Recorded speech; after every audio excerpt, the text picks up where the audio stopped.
The trick to making Canva designs like these come to life is to add a layer of texture. Go to Elements and search for Vintage Worn-Out Surface Grain.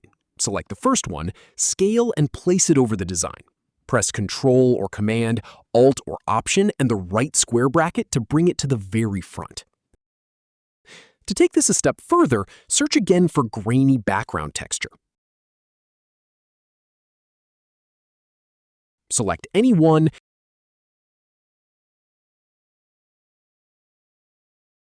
reduce the transparency to about 70%.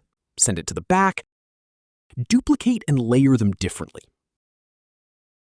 Finally, let's create and add a gradient. Press R to add a rectangle, choose a color, I'm using black, click the color again and select Gradient.